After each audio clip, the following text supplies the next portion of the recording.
This new push brings a push for gaming, for animation and digital creators across the country. What does the AVGCXR strategy really mean for Indian studios, esports and the wider creator business? We'll be joined by two experts in just a bit, including a gamer who not too long ago met the Prime Minister personally to explain what this ecosystem looks like. And then we will be going over to a young swimmer from Assam who's drawn attention after a demanding open water attempt off Mumbai's coast. As you see on your screens, what really happened in this part of the Arabian Sea and why this swim has everyone talking. That story coming right up.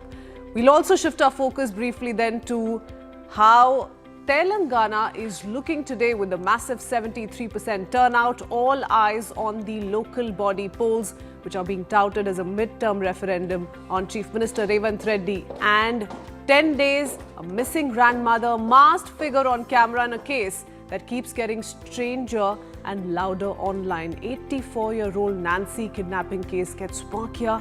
Get you all the details and what investigators are really saying might be the biggest key to cracking the case.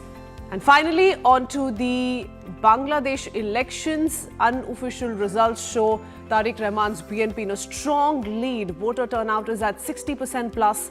Lots more lined up this morning.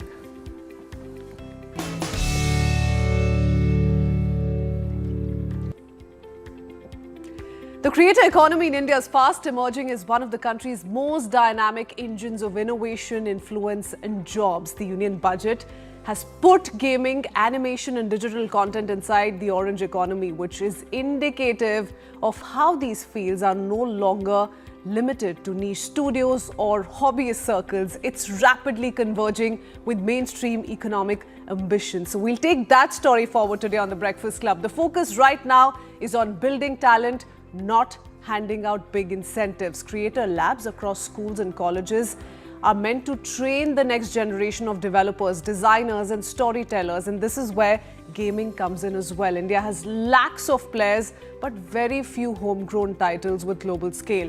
The push is about creating more developers and stronger local studios.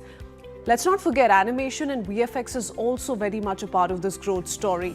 They're also going to be in the spotlight, with the budget talking about original content and long-term skill development as streaming demand keeps growing. So let's quickly bring in our guest this morning to understand what really does this mean truly for the orange economy in the country, and how are we looking at this one moment, this one push in Indian esports and gaming finally moving into mainstream business conversation. Bringing in Lokesh Suji from Esports Federation of India. First up, good morning, sir. Thank you for being with us. Alongside Animesh Agarwal, he's founder and CEO of N18L Esport and 8-Bit Creatives. Also a gamer. Not too long ago, like I said, Animesh also met the Prime Minister. We'll talk about that interaction in just a bit. But first to you, Mr. Lokesh, how do you look at this?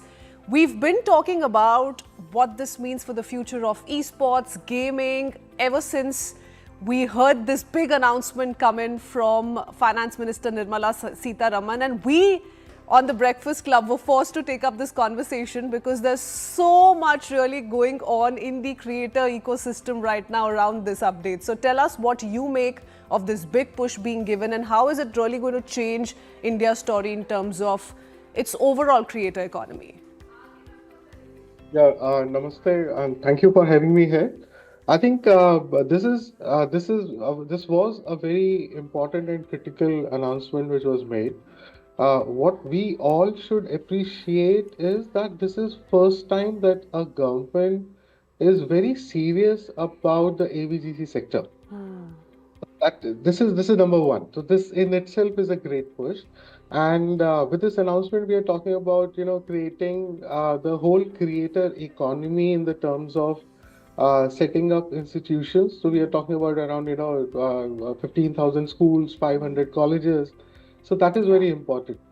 And when we look at specifically... And what does the number look like right now, Mr. Lokesh? Do we have a number right now, or is that story not even in a place where we can recognize it or put the spotlight on it? Correct. In the terms of education, training, I think you're right. I would agree to the later part of what you said.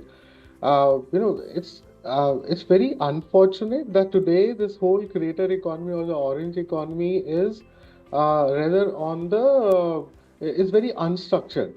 Yeah. Now, with this, what we are doing is that today it's the we are the youngest nation of the world, right? In the terms of the highest population of the youths, and our Gen Z so-called. It's very difficult. All the offices and everybody's any which way struggling with the Gen Zs because this generation is a different breed altogether. Everybody in itself, they individually are creating content. Yeah. And I think it's important that we all kind of structure their actions which lead into something which is very fruitful, engaging and meaningful. Somebody just creating a content, does not help him.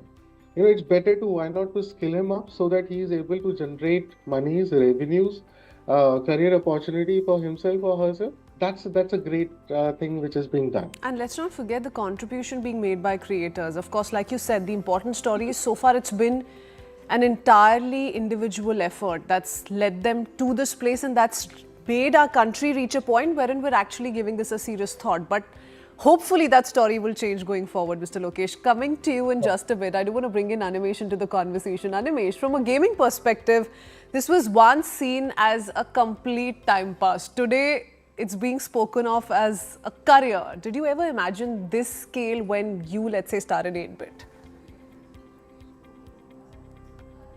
I think I would say that was the vision. Obviously, when we started, I think that's around 8 years back for me personally. Never imagined that gaming would be becoming so mainstream, so fast, so quick, so early. I mean, like we're just close to a decade since the gaming boom in India really happened. Never really imagined, but really worked hard and hoped for this time to come. Gaming becoming a mainstream option, being talked in the parliament, being talked across all sorts of publications, being talked around the world, and so yeah, I think it feels really good. Animesh, the budget talks about creator labs in schools and colleges, and Mr. Lokesh just gave us a number as well on what we're aiming to do in the next few years. Do you really think and believe that this was truly the missing link India needed to make gaming a serious career option? I think gaming really stands out in the way, like, when you talk about, so let's break down on how things have moved in the last couple of years. So, we first started off with the ABCG task force that was announced, I think, in last year's budget. So that really is in a direction of creativity, which could include content, which could include VFX, game development, and also then there are some aspects of esports related to it. So, and this year we heard of the entire IICT thing being, set up. So if we talk about creator labs, I'm not really sure how it directly relates to, someone ending up becoming a gamer. But then few aspects of it is really important in how India and the next generation looks up to creativity and looks up to, career options in the field of creativity. It could be VFX, game design, game art, etc. So I would say it's in the correct direction, because I always believe that for an industry to be established really well at the top, the foundation, grassroots of this industry needs to be, set really well. So I think what we are looking right now is preparing the foundation for the next set of career options that's going to be available for the generations to come. So yeah, I believe that things like creator labs do add value. But if I talk about, like, where I come from, like I run an esports team, we have gamers creating content, we have gamers playing games and participating in tournaments. Few parts of things like creator labs might not really help there. But then again, recently we had that entire, differentiation between RMG and esports, and the government coming up with the PROGA bill. So I definitely feel that we are looking at good and positive market notion for all different verticals that we have when we talk about the entire ABCG thing in at large. Okay, lovely. Mr. Lokesh, how do you look at that? Would you want to be an optimist this morning and say, no, that story will surely change? Because Animesh is of the opinion that yes, this is the right step indeed, but to what extent we'll be able to see an impact, only time will tell. But if I were just to go by numbers here, India has over 500 million gamers. How many of them do you think are actually in competitive esports, and what more needs to be done? timely intervention at a younger age, if they have access to these skills early on in school and colleges, is that going to make all the difference, you think? Okay, so I'm very honestly, I'm very positive. See, we should. I'll add on to your first question in the terms that we should also look at this whole push by the government in the for orange economy from a perspective of a soft power, Yeah. right? So this push is towards the orange economy. ABGC definitely part of it.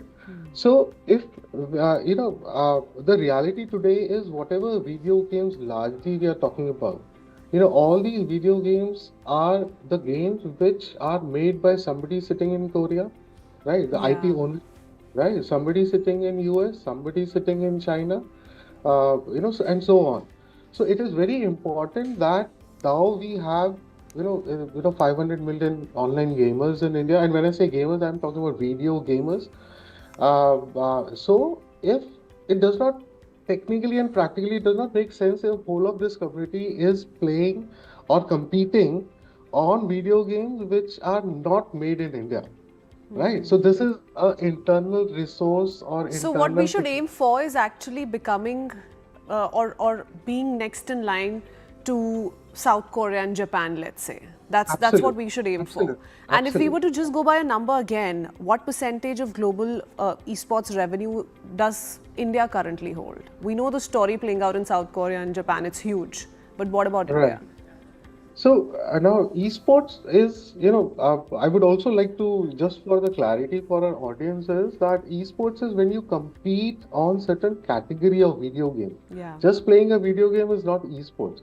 So we are definitely very far behind in the terms of global numbers. I think India numbers would be $50 million or $100 million, not beyond that, purely from a competition side of it. And it's a very minuscule number. Now, answering on to your second part of the question in the terms of that, how this will help the esports grow, because esports, our audience or the players are ranged from let's say 14 to 21, 22. That's the maximum age bracket of the TG which we are talking about. Now, if we have to look at and win medals in Asian Games or Olympics and so forth, so it is important that our TG or our target audience, we start grooming them young, just like any other sports. Yeah.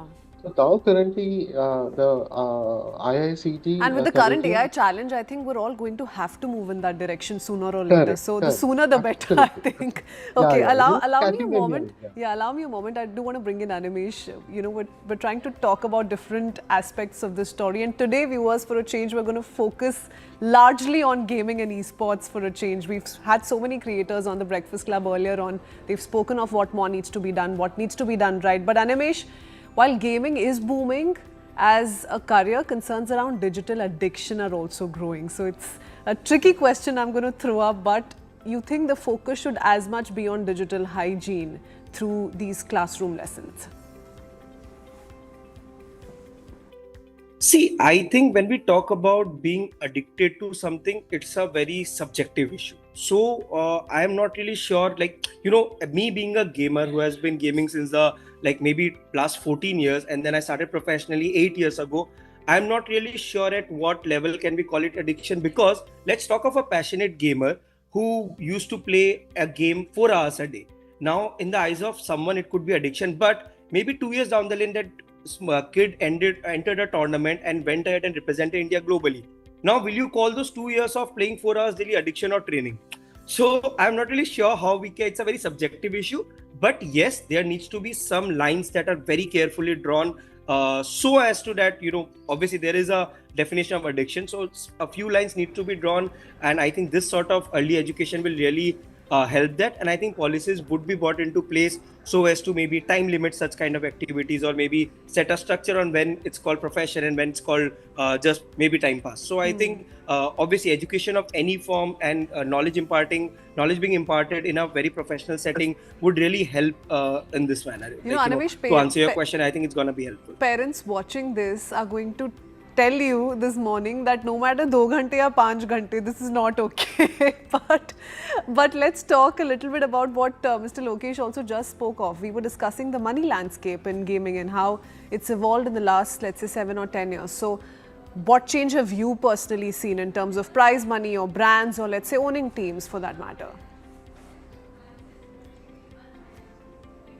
To be honest, being one of the market leaders, especially when it comes to esports, I think we have been in a very good shape. And when we talk about money in esports, just this year we have 2 major global tournaments coming up hosted by the Saudi government, the Esports World Cup, which boasts of a prize pool of $70 million given out across a period of 2 months. And then again, we are going to have the Esports Nations Cup, which is going to have a prize pool of $45 million. This I'm talking of just 2 tournaments hosted in one country. India alone last year, I think, saw roughly, close to $2 million being given out last year in terms of esports prize pool. So if you go back 7-8 years and think of this money being paid out to video game players, obviously it looks very surprising and very promising. Second, if I talk about in general about money in gaming, I think when it comes to content creation, obviously creators have made money, but it's always been very skewed. What we have seen is that creators at the top layer are making a lot of money, but because it was a new career option, a lot of people flocked in during the lockdown period. A lot of people started creating content. I think it's become a bit of a crowded market. So definitely with not enough I would not say there's not enough demand, but I believe that in content creation in gaming, there's too much supply right now, which needs to be sorted. But I think that's for every new industry. We are gonna reach a point when it plateaus a little bit. So I think for a newer industry, it's not too much of a problem, but I still feel it's very skewed. And when it comes to esports players, athletes, etc., I think there's a fair share of money that people are making. I think we have been able to provide employment, real employment to gamers who are just playing video games sitting back at home. Now they train under professional coaches, they have managers, they have boot camp centers, they have training centers. So I think overall pretty happy with how things have flown. And even if I talk about money wise, I think people have made money. There are gamers who are making money. Okay. Lokesh, India, let's say, produces 1.5 million engineers on a daily basis. Now, if you compare gaming or you even compare creators in any of the domains, it's nowhere in comparison to still how India is obsessed with your engineering degrees, your medical degrees or your professional degrees, so on and so forth. But why aren't we producing global gaming IP at the same scale? And more importantly, are we late in recognizing the contribution of the creator economy at large in our country? Very true. We definitely, are very late in kind of recognizing our creators giving importance to video games. And the way I would look at it is that unfortunately in India, because of all this RMG, betting and all these kind of apps, gaming was just limited to that kind of narrative. That's very unfortunate. That, whenever, I remember my first meeting within the government machinery was that, oh, so you are just like, let's say, a fantasy app like Dream 11 or something. So I said, no, not at all. We've got nothing to do with that and we don't even want to get into that domain. So that is very important. So, overall, until today, also, most of the people, the word gaming is largely understood as playing Teen Patti, Rummy, poker, casinos, online betting and these things. So this is the big damage which honestly the RMG industry has done to the real video gaming industry. And again I would say that thanks to our government that they have kind of differentiated it very clearly. We are definitely late, but I think I always believe that better late than never. So this is a good time. There's a lot of digital push, internet, mobile penetration, and everything. Yeah. We are definitely heading in the right direction. In the terms of the talent in India, I don't think that there is a problem of talent in India.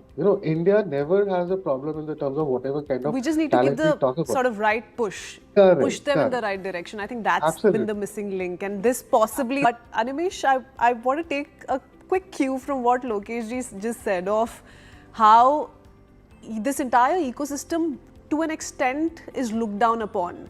I'm sure you've also heard it too many times. You've heard parents or some elderly say कि ये भी कोई job होती है क्या? You think that mindset has changed because now there are the likes of the Prime Minister or superstars like Virat Kohli, who are meeting all of you all and who are telling really the entire country that this is the way forward. This is an important conversation that must be brought to the table.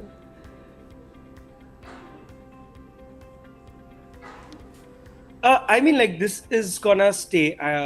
We are talking of like I said, esports is it's a game of skill. So when we are talking of game of skill, and like I always related to India's World Cup's 1983 moment.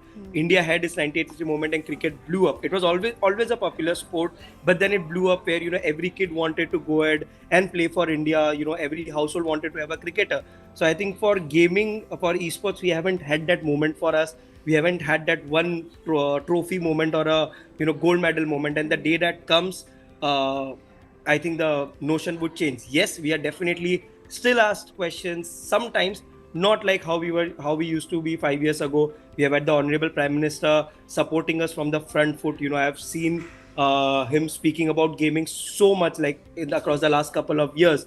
So when we have the Prime Minister of the country batting for you and front foot, then we don't really need to worry about what people are gonna think. But yes, of course, when you go to different places, you meet parents who are concerned, and I believe that for people like me, it's our job to continue to explain them until we make it very mainstream. Okay, wow, lovely. Okay, so we'll end this conversation on that very positive note. Thank you, Lokesh and Animesh, for joining us this morning and really help us explore this one part of India's economy and growth story, which is going to see a lot of focus in the next few years. Shifting our focus now to the 84-year-old Nancy kidnapping case that's only getting murkier by the day as search for her intensifies. On social media, conspiracy theories are spiraling, linking the kidnapping to Savannah Guthrie's old interviews with Epstein survivors.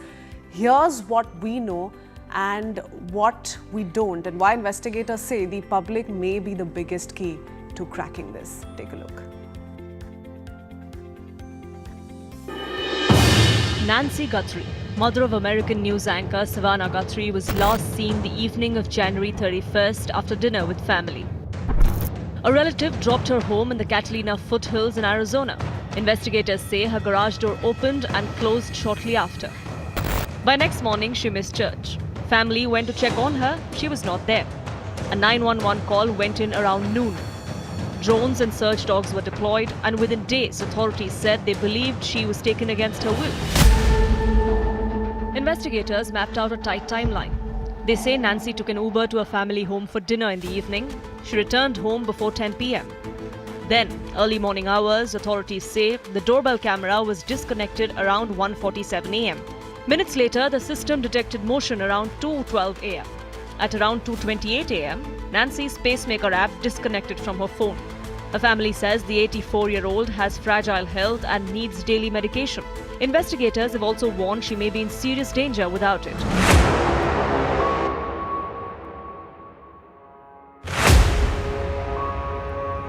For days, authorities said there was no usable doorbell footage because of subscription limits. Then came a breakthrough. The FBI says digital forensics teams recovered discarded data from back-end systems, and what they pulled out is now the centerpiece of the hunt.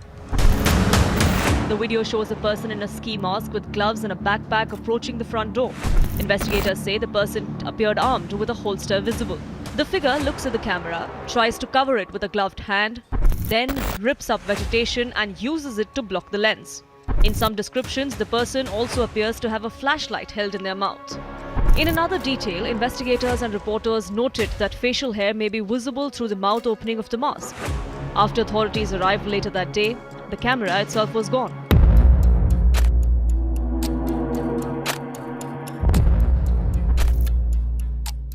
Investigators later confirmed another hard detail. Blood found on the front porch matched Nancy Guthrie's DNA.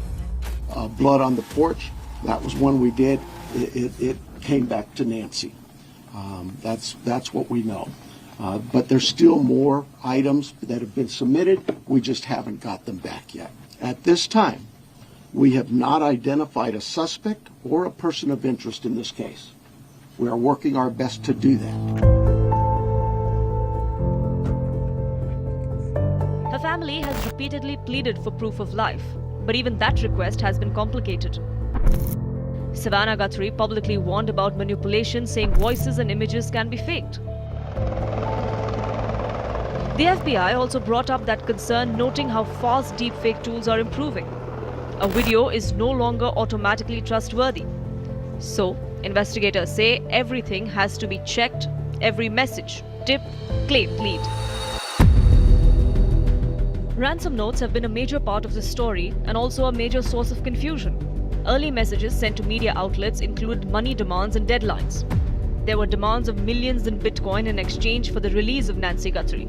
Those deadlines passed. Authorities have not confirmed ongoing communication between the family and whoever took Nancy. A California man was charged with sending texts to the family seeking Bitcoin after following the case on television. Court records say there is no indication he had any role in Nancy Guthrie's disappearance. Law enforcement experts say this case breaks the usual pattern. Ransom kidnappings often include a clear motive and a clear connection.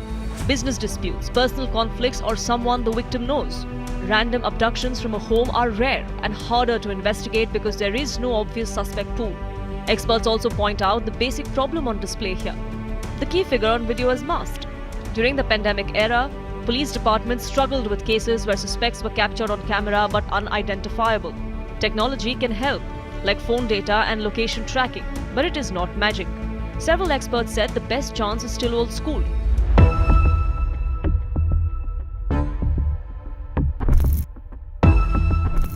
There are a number of online conspiracy theories. Some users are pointing to Savannah Guthrie's past, reporting on Jeffrey Epstein's victims. In 2019, she interviewed Virginia Giuffre and other survivors in an NBC Dateline special, including Anushka DeGiorgio, Jennifer Arrows, and Shante Davis. In a new release of Epstein-related documents, internal emails with redacted names reference Dateline interviews and mention plans to air material on Today and Dateline. That has fueled claims that the kidnapping is retaliation. But there is no public evidence linking Nancy Guthrie's disappearance to Epstein reporting or to the document release. The Guthrie family has been pleading publicly again and again.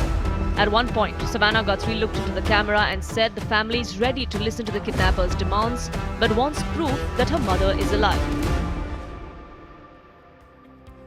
All right, with that, it's time for us to head into a very quick breather. Coming right up, officially vote counting is still underway in Bangladesh's general election, but results indicate a decisive victory for the BNP. How is it playing out? How is the Jamaat responding? That and much more coming right up.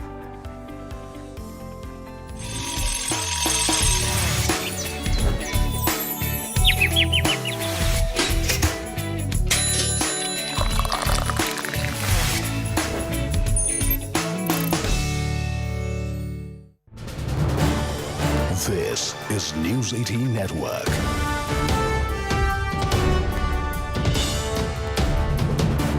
India's largest news network. Shifting our focus to Telangana now, viewers. With a massive 73% turnout, all eyes are on the Telangana local body polls, which are being touted as a midterm referendum now on Chief Minister Revanth Reddy, viewers. Counting will begin at 8 a.m. across all designated counting centres. Section 163 of the Bharatiya Nagarik Suraksha Sanhita will be in force in and around the counting centres. The elections were held on a party basis across 116 municipalities and 7 municipal corporations. Earlier, authorities deployed 29,656 booth-level officers across the state for the electoral roll revision process. Have a look. You've just had the municipal elections because there's also a stronghold of the BRS. There's a tough fight that we saw. It was called a dual fight of the Congress versus BRS, but now it's become a triangular fight with the BJP also coming in. So how are you rebuilding the party? Telangana has always had a third force in the form of BJP. In fact, let me tell you this. In recently concluded Panchayat polls, we won 40% of Gram Panchayats, which was a fantastic record because within 2 years, if you're able to get 40% result, which in itself is quite commendable. Of course, Congress being the ruling party will get the top billing. Without a question, they'll be number one. Number two will be BRS. And I think BJP will be a distant third. There is no real triangle as such. Yes, BJP is also there, also ran. But definitely it's going to be a direct battle between Congress and BRS. And we are hopeful that we'll do really well. But people also, in their mind, know very clearly कि किस election में किसको vote देना है. वैसे अगर देखेंगे आप तो पिछली बार जब म्युनिसिपल इलेक्शन हुआ Out of 143, we won 135 municipalities when we were in government. Congress had only won 4 or 5. But within 2 years, Congress came into government because of all the outlandish promises and lies they've peddled. So therefore, municipal elections, panchayati elections, or local body elections, as they're called, local government elections, I don't think they're representative of the mood of the people at large, because these happen in local issues, caste and local candidate and their sympathy factors. Several things come into play. So what I would say is the real test is if the Chief Minister has poached about 10 of our MLAs, the Chief Minister really believes that his party is doing supremely well. Why doesn't he ask all 10 of them to resign, and let's go to polls and let's see what people have to say.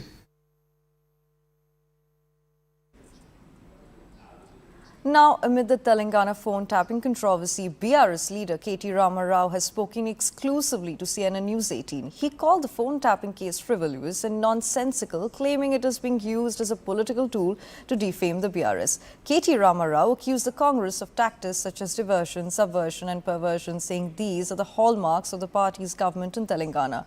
He further dared the Congress government to arrest him and his father, asserting that the entire case is fabricated and baseless. Have a look.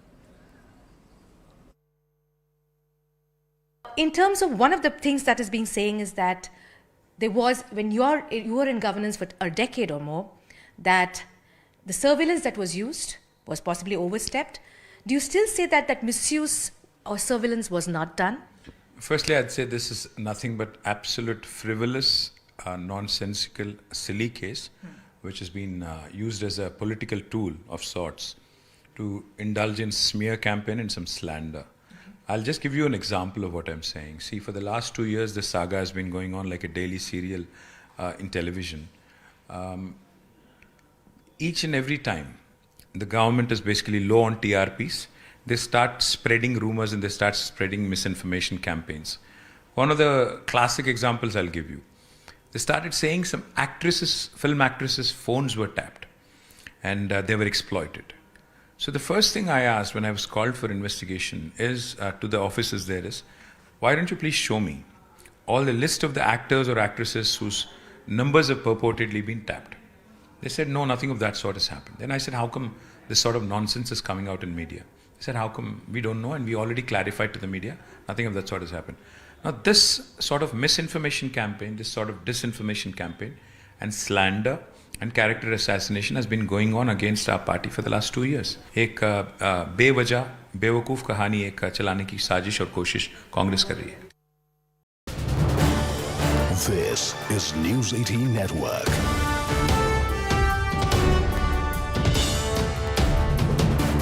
India's largest news network.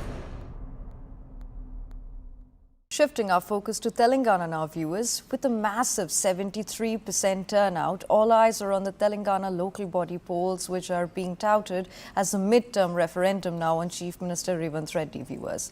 Counting will begin at 8 a.m. across all designated counting centres. Section 163 of the Bharatiya Nagarik Suraksha Sanhita will be enforced in and around the counting centres. The elections were held on a party basis across 116 municipalities and 7 municipal corporations. Earlier, authorities deployed 29,656 booth-level officers across the state for the electoral roll revision process. Have a look. You've just had the municipal elections because there's also a stronghold of the BRS. There's a tough fight that we saw. It was called a dual fight of the Congress versus BRS, but now it's become a triangular fight with the BJP also coming in. So how are you rebuilding the party? Telangana has always had a third force in the form of BJP. In fact, let me tell you this. In recently concluded panchayat polls, we won 40% of gram panchayats, which was a fantastic record, because within 2 years, if we are able to get 40% result, which in itself is quite commendable. Of course, Congress being the ruling party will get the top billing. Without a question, they'll be number one. Number two will be BRS. And I think BJP will be a distant third. There is no real triangle as such. Yes, BJP is also there, also ran. But definitely it's going to be a direct battle between Congress and BRS. And we are hopeful that we'll do really well. But people also, in their mind, know very clearly कि किस election में किसको vote देना है. वैसे अगर देखेंगे आप, तो पिछली बार जब म्युनिसिपल इलेक्शन हुआ, out of 143, we won 135 municipalities when we were in government. Congress had only won 4 or 5. But within 2 years, Congress came into government.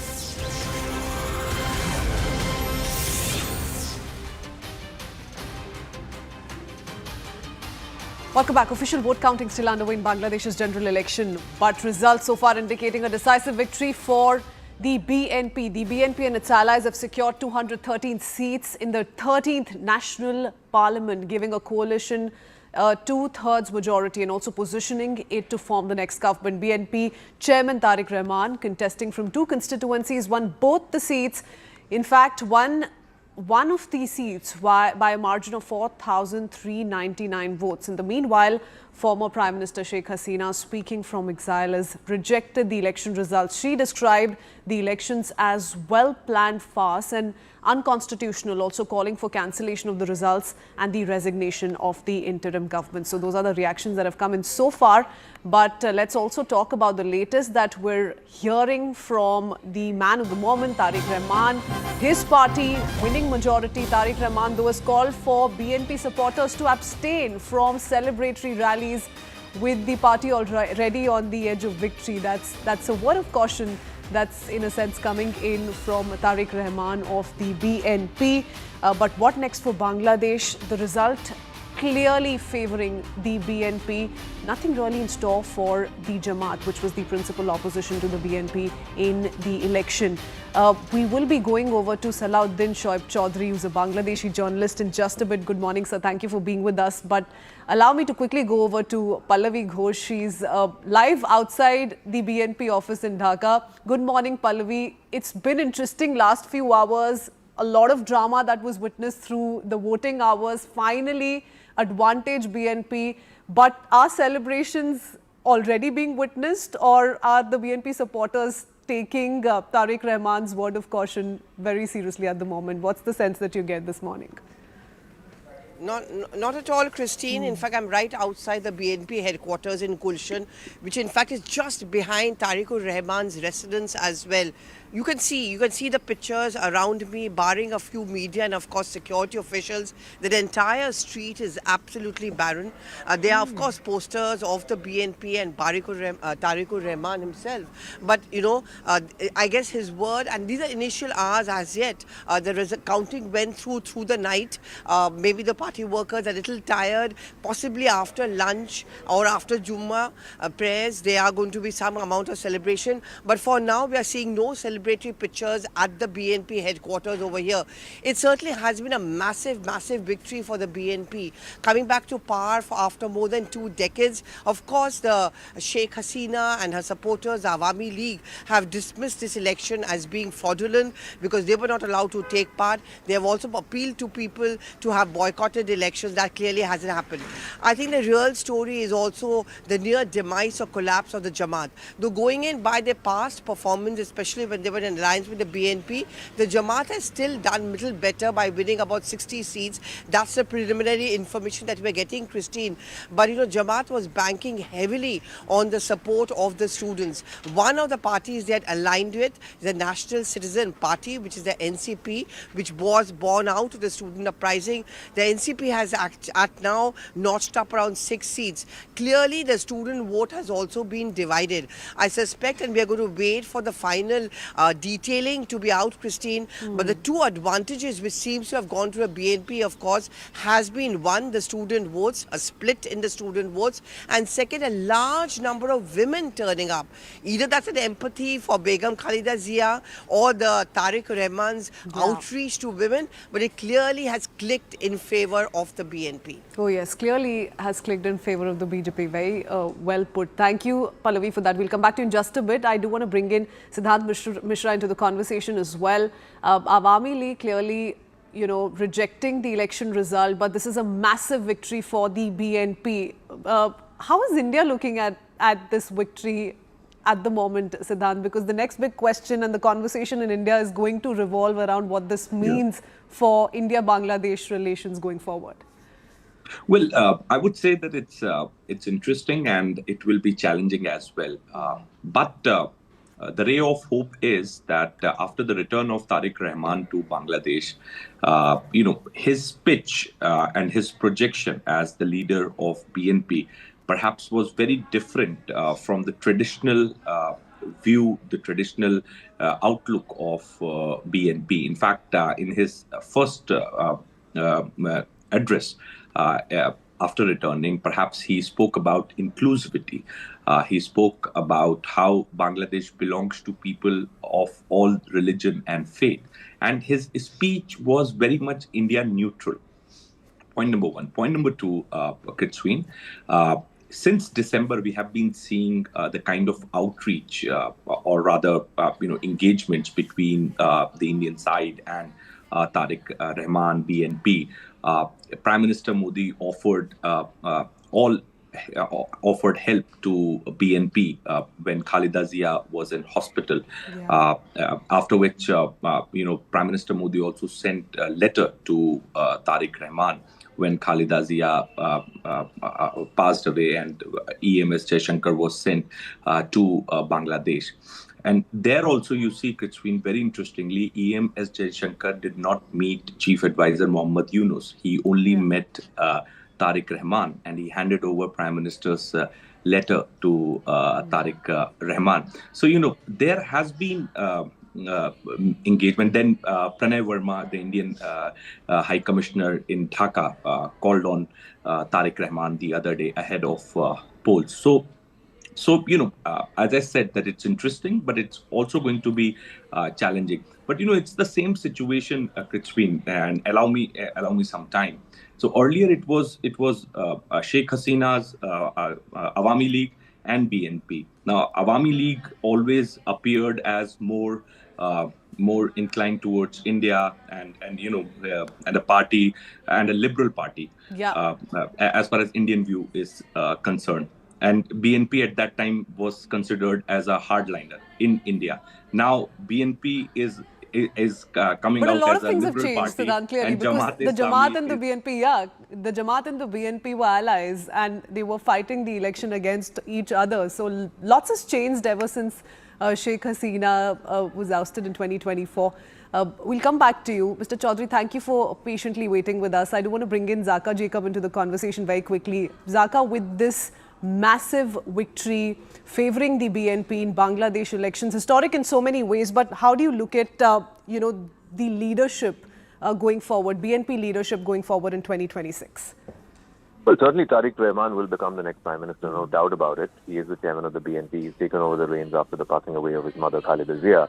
Now, what Siddhant was saying, I think is right. I think for India, this would be the best option in a bad scenario. I mean, this is much better than if the Jamaat were to either come to power or the Jamaat were in a position to be a kingmaker. I think India has worked with the BNP in the past, like you said, in 2005. But at that time, the BNP and the Jamaat were in a coalition. Right now, they are not. This is a massive, massive victory. Of course, the Election Commission of Bangladesh will declare the final results, but it looks like he's on course for a two-thirds majority. So India will find a way to work with Tariq Rahman. In fact, as Siddhant was saying, the Prime Minister tweeted his condolences. He sent a letter of condolence through the External Affairs Minister when he was there in Bangladesh for the funeral and the last rites of Khalida Zia. So I think even with Tariq Rahman, he would be open to engaging with India at a time when, there are global pressures. There's American pressure, no doubt about it. There's also Chinese pressure. Of course, he's not going to be as favorable as Sheikh Hasina was to India, because she had put India's interests front and center. In his case, it might not be as explicit. Also, the other thing that at some point India will have to cross this bridge as to, how long does it allow asylum to Sheikh Hasina? What happens to her political fate?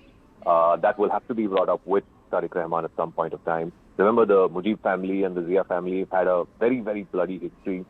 Even when Sheikh Hasina and Khalida Zia were at the peak of their powers, they couldn't stand each other politically or even personally, for that matter. In fact, Tariq was sentenced and went out of exile for 17 years when Sheikh Hasina was in power. So for much of the stint that she had in power, Tariq was not allowed to set foot on Bangladeshi soil. He only came back to Bangladesh after 17 years after she was ousted. So there is a deep personal animosity there. And that is something that India will have to navigate with him. But in terms of, the possible best case scenario in this election result was an outright BNP victory as far as India is concerned. And that is exactly what has happened, because the Jamaat now becomes at best just an opposition party and not anywhere, in any form or shape influencing the government. Yes, which also brings us to the question of how smoothly the BNP will transition into power. But Zaka, thank you so much for joining in with your inputs. I do want to bring in Mr. Chaudhary into the conversation. Mr. Chaudhary, how do you see this playing out for the BNP? Out of power for a long, long time, how smooth do you think this transition is going to be from being in the opposition to governance now? Thank you very much. First of all, we should remember that the nation, Bengalis, we have been suffering, bleeding for the last 18 months because of the notoriety of Yunus regime. And it's a great relief for us to see that the democratic process has already started. And BNP, as you said, got a massive victory. But transition. Now, Jamaat has signaled that they may abstain from joining the parliament. Although Jamaat has, the seat that Jamaat has got, it never got in the past.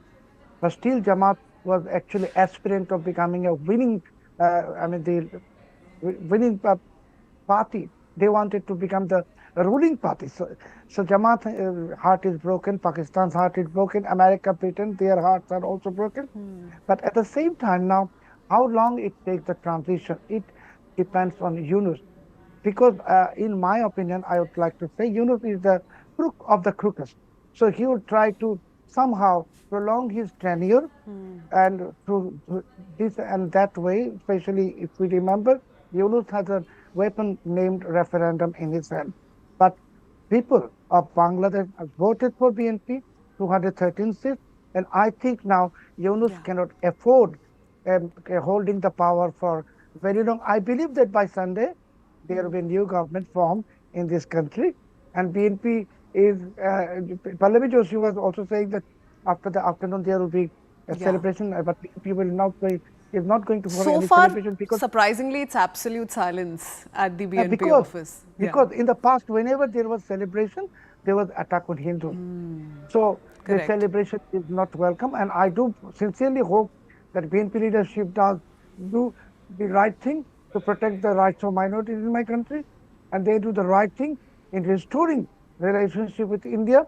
Bangladesh must prosper. Bangladesh cannot remain a hostile country, and Bangladesh should not remain into the grips of anti-Bangladesh forces, particularly Pakistan. The other challenge, Mr. Chaudhary, and we need to head into a short break, but what we'll try and dive into is whether or not the Jamaat could create trouble and whether or not that could destabilize Bangladesh and to what extent in the next few days and months to come, possibly. We head into a quick break. Stay on with us, all of you. We'll be right back in just a bit.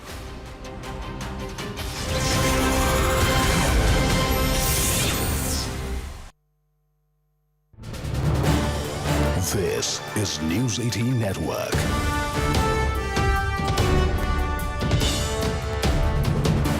India's largest news network. Shifting our focus to Telangana now, viewers. With a massive 73% turnout, all eyes are on the Telangana local body polls, which are being touted as a midterm referendum now on Chief Minister Revanth Reddy, viewers. Counting will begin at 8 a.m. across all designated counting centres. Section 163 of the Bharatiya Nagarik Suraksha Sanhita will be in force in and around the counting centres. The elections were held on a party basis across 116 municipalities and 7 municipal corporations. Earlier, authorities deployed 29,656 booth-level officers across the state for the electoral roll revision process. Have a look. You've just had the municipal elections because there's also a stronghold of the BRS. There's a tough fight that we saw. It was called a dual fight of the Congress versus BRS, but now it's become a triangular fight with the BJP also coming in. So how are you rebuilding the party? Telangana has always had a third force in the form of BJP. In fact, let me tell you this. In recently concluded Panchayat polls, we won 40% of Gram Panchayats, which was a fantastic record because within 2 years, if you're able to get 40% result, which in itself is quite commendable. Of course, Congress being the ruling party will get the top billing. Without a question, they'll be number one. Number two will be BRS. And I think BJP will be a distant third. There is no real triangle as such. Yes, BJP is also there, also ran. But definitely it's going to be a direct battle between Congress and BRS. And we are hopeful that we'll do really well. But people also, in their mind, know very clearly कि किस election में किसको vote देना है. वैसे अगर देखेंगे आप तो पिछली बार जब म्युनिसिपल इलेक्शन हुआ Out of 143, we won 135 municipalities when we were in government. Congress had only won 4 or 5. But within 2 years, Congress came into government because of all the outlandish promises and lies they've peddled. So therefore, municipal elections, panchayati elections, or local body elections, as they're called, local government elections, I don't think they're representative of the mood of the people at large, because these happen in local issues, caste and local candidate and their sympathy factors. Several things come into play. So what I would say is the real test is if the Chief Minister has poached about 10 of our MLAs, the Chief Minister really believes that his party is doing supremely well. Why doesn't he ask all 10 of them to resign, and let's go to polls and let's see what people have to say.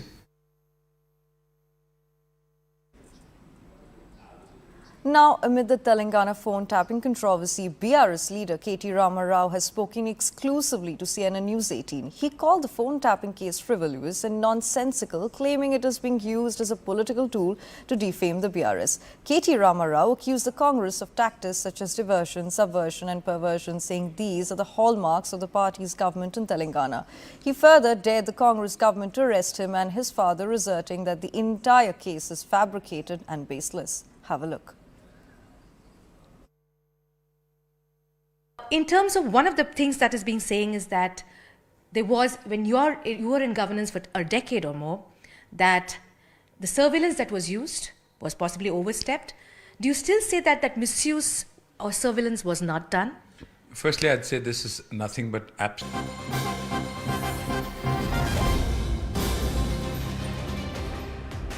Welcome back. We return with a breaking news update coming in the wake of BNP's massive victory in Bangladesh. The elections officially have to be called, but US envoy to Bangladesh has congratulated Tariq Rahman.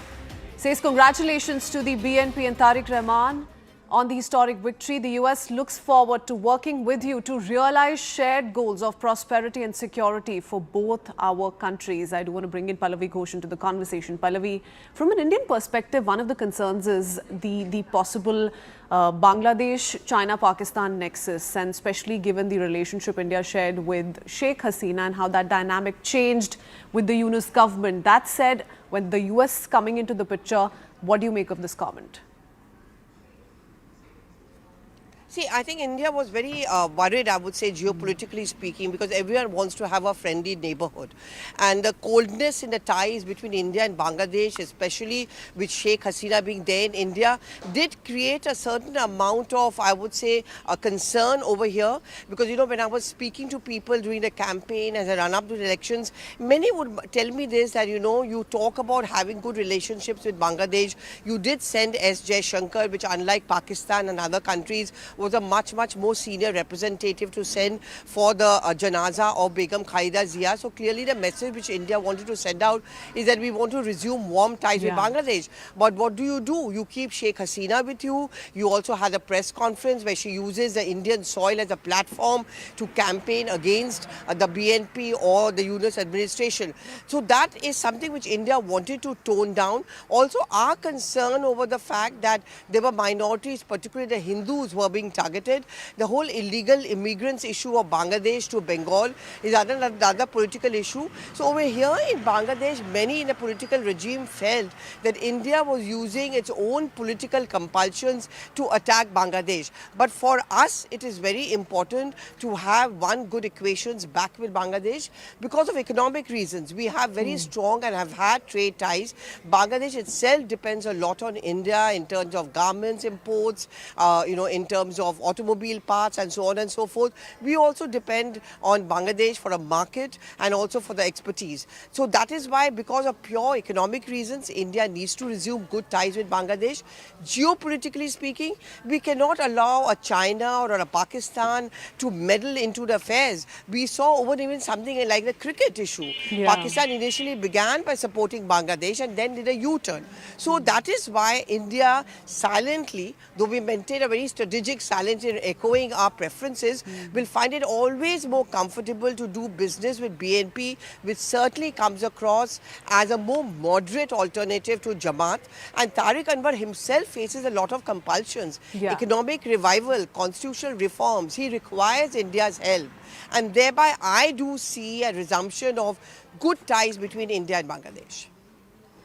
Okay, thank you for that, Pallavi. India will be looking at this as an opportunity for a fresh start. Siddhant, I'll come back to you in just a bit. Mr. Chaudhary, what are your thoughts there? A Pak, China, Bangladesh, nexus could weaken India's hold in South Asia, and that's not going to favor India or Bangladesh for that matter. But with Pakistan meddling the way it continues to, US is also very closely looking at the entire situation and how it's going to play out in the next few months to come. Your thoughts there? To my understanding, for the last 18 months, what Yunus was doing, they are unelected illegal regime. But Tariq Rahman is the elected leader, BNP is an elected party. So Tariq Rahman will have to take the responsible steps. And for taking the responsible steps, in my personal opinion, we have no alternative than having good relations with India, because India is our unavoidable neighbor. We need best relations with India for many reasons. At the same time, Tariq Rahman, I believe and I do hope that Tariq Rahman will not let Bangladesh become a colony of any particular nation like Pakistan or the nation to serving the interest of China, whatever. Tariq Rahman will look for the national interest, and the national interest, for the sake of the national interest, Tariq Rahman shall have very good relations with India, and the hostility which has been continuing for the last 18 months from the Yunus side and his cabal, I think it's coming to the end. And as I mentioned again, that by Sunday or Monday, new government is going to be formed. So after that, you will also see the positive approach from the new government. And when the people of Bangladesh, Mr. Salahuddin, have voted hoping for a change, have hoped that this change will be one for stability and one for a promising future. And the turnout kind of explains that story as well, with the verdict clearly favoring the BNP. Thank you so much for joining us this morning and sharing your thoughts with us. That's all we could pack for you in this edition of News. Thanks for watching. We'll be right back in just a bit. Stay tuned.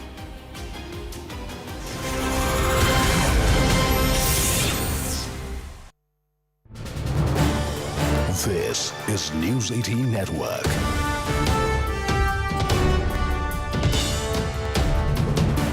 India's largest news network. Shifting our focus to Telangana now, viewers. With a massive 73% turnout, all eyes are on the Telangana local body polls, which are being touted as a midterm referendum now on Chief Minister Revanth Reddy, viewers. Counting will begin at 8 a.m. across all designated counting centres. Section 163 of the Bharatiya Nagarik Suraksha Sanhita will be in force in and around the counting centres. The elections were held on a party basis across 116 municipalities and 7 municipal corporations. Earlier, authorities deployed 29,656 booth-level officers across the state for the electoral roll revision process. Have a look. You've just had the municipal elections because there's also a stronghold of the BRS. There's a tough fight that we saw. It was called a dual fight of the Congress versus BRS, but now it's become a triangular fight with the BJP also coming in. So how are you rebuilding the party? Telangana has always had a third force in the form of BJP. In fact, let me tell you this. In recently concluded Panchayat polls, we won 40% of Gram Panchayats, which was a fantastic record, because within 2 years, if we are able to get 40% result, which in itself is quite commendable. Of course, Congress, being the ruling party, will get the top billing. Without a question, they'll be number one. Number two will be BRS. And I think BJP will be a distant third. There is no real triangle as such. Yes, BJP is also there, also ran. But definitely it's going to be a direct battle between Congress and BRS. And we are hopeful that we'll do really well. But people also, in their mind, know very clearly कि किस election में किसको vote देना है. वैसे अगर देखेंगे आप, तो पिछली बार जब म्यूनसिपल इलेक्शन हुआ, out of 143, we won 135 municipalities when we were in government. Congress had only won 4 or 5. But within 2 years, Congress came into government because of all the outlandish promises and lies they've peddled. So therefore, municipal elections, panchayati elections, or local body elections, as they're called, local government elections, I don't think they're representative of the mood of the people at large, because these happen in local issues, caste and local candidate and their sympathy factors. Several things come into play. So what I would say is the real test is if the Chief Minister has poached about 10 of our MLAs, the Chief Minister really believes that his party is doing supremely well. Why doesn't he ask all 10 of them to resign, and let's go to polls and let's see what people have to say.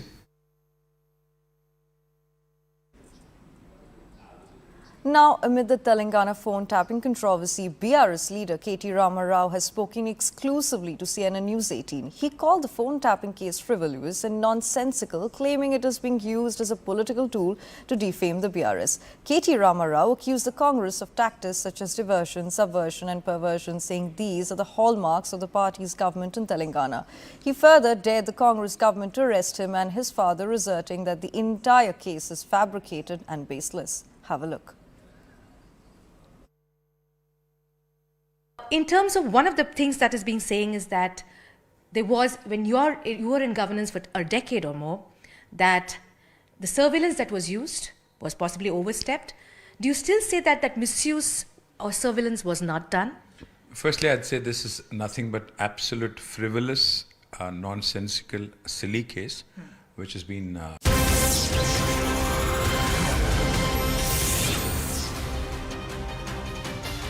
Very good morning. You're watching CNN News 18. I'm Akanksha Swaroop. Let's begin with the headlines we're tracking at 9 a.m. Tariq Rahman's BNP declares a massive victory in Bangladesh polls, surges past Jamaat with 210 seats. With massive 73% turnout, all eyes now on Telangana local body polls, which are being touted as a midterm referendum on Chief Minister Revant Reddy. BRS leader K.T. Rama Rao speaks exclusively to CNN News 18, dares Congress government to arrest him, and his father calls charges fabricated and baseless. Vijay granted permission by cops to hold a public campaign meeting in the district on 13 February under strict safety and crowd control regulations. Prime Minister Modi all set to inaugurate Seva Tirth and Kartavya Bhavan 1 and 2 at around 1:30 p.m. Last cabinet meeting at South Block at 4 p.m.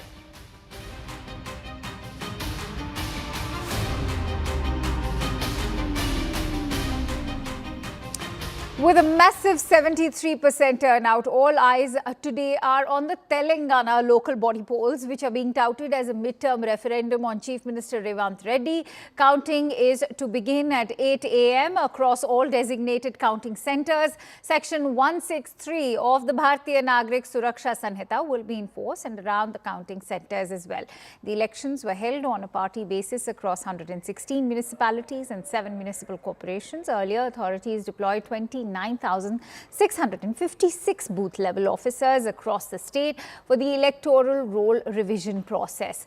Rohini Swami brings you more. You've just had the municipal elections because there's also a stronghold of the BRS. There's a tough fight that we saw. It was called a dual fight of the Congress versus BRS, but now it's become a triangular fight with the BJP also coming in. So how are you rebuilding the party? Telangana has always had a third force in the form of BJP. In fact, let me tell you this. In recently concluded Panchayat polls, we won 40% of Gram Panchayats, which was a fantastic record because within 2 years, if we are able to get 40% result, which in itself is quite commendable. Of course, Congress being the ruling party will get the top billing. Without a question, they'll be number one. Number two will be BRS. And I think BJP will be a distant third. There is no real triangle as such. Yes, BJP is also there, also ran. But definitely it's going to be a direct battle between Congress and BRS. And we are hopeful that we'll do really well. But people also, in their mind, know very clearly कि किस election में किसको vote देना है. वैसे अगर देखेंगे आप, तो पिछली बार जब म्यूनसिपल इलेक्शन हुआ, out of 143, we won 135 municipalities when we were in government. Congress had only won 4 or 5. But within 2 years, Congress came into government because of all the outlandish promises and lies they've peddled. So therefore, municipal elections, panchayati elections, or local body elections, as they're called, local government elections, I don't think they're representative of the mood of the people at large because these happen in local issues, caste and local candidate and their sympathy factors. Several things come into play. So what I would say is the real test is if the Chief Minister has poached about 10 of our MLAs, the Chief Minister really believes that his party is doing supremely well, why doesn't he ask all 10 of them to resign and let's go to polls and let's see what people have to say. All right, let's quickly go across to Shekhar Iyer, senior journalist who's joining me on the broadcast. So, Shekhar Iyer, you heard what is being said as far as BRS is concerned. Do you think that the Congress actually has an edge and the BRS is standing in a position to challenge that claim? Well, there has been a pattern in Telangana. You know, whichever party is ruling the state definitely has an advantage by way of resources, as well as in kind of elaborate preparation, and as well as one can say network.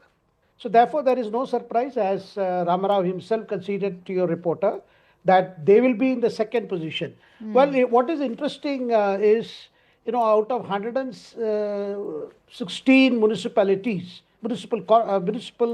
municipalities rather, that is where BRS is hoping something, because in the seven municipal corporations, which are very important, prestigious, like Karimnagar, Ramagundam, Mahbub Nagar, Nalgonda, Mancherial, Kodagunda. You know, these are places where, you know, definitely Revant Reddy will leave no efforts, unturned.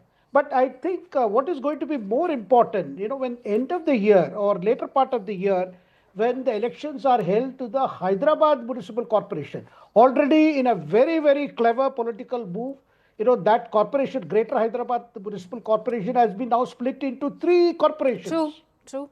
And that itself is being questioned by all the opposition parties, including MIM.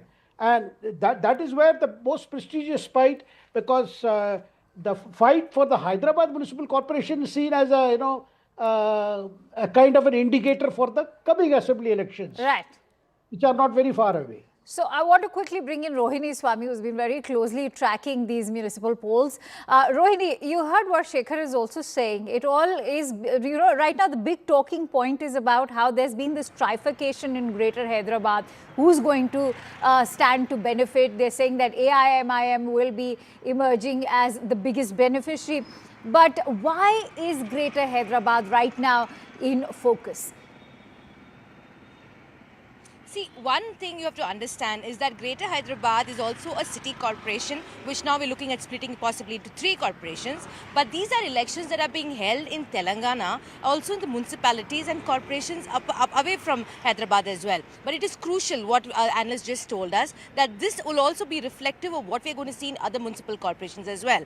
But it is important to understand that why this election is so closely contested and why we're seeing such a high octane election. Now, on one hand, the BRS, which actually several of these corporations and municipalities were their stronghold. If you remember, K. Chandrasekhar Rao, who became the Chief Minister of Telangana when the state was formed in 2014, spearheaded the entire Telangana agitation, and then the BRS came into power for 10 years, for 2 terms. It is anti-incumbency that actually forced them out, and the Congress came to power. Now, it's a prestige issue for the Congress. It's also a report card for Revant Reddy to know in terms of his 2 years of his governance, whether that has seeped in down to the grassroots levels. It is also very important for the Congress to win. Now, let me tell you what the BRS camp has been telling me, and so is the Congress camp. On one hand, the Congress has said that in this 116 municipalities and around 7 corporations, they're looking at between 80 to 90% of them people voting for the Congress. Now, the BRS, because it's been their stronghold, also are saying, we know what it has done. We have campaigned and said that the welfare schemes that the Congress came to power has not come to the people, and so the people still trust us. It is only anti-incumbency that pushed us out, but people continue to trust us. The third factor is the BJP. It is important to understand their role as well. It's a triangular fight in certain places.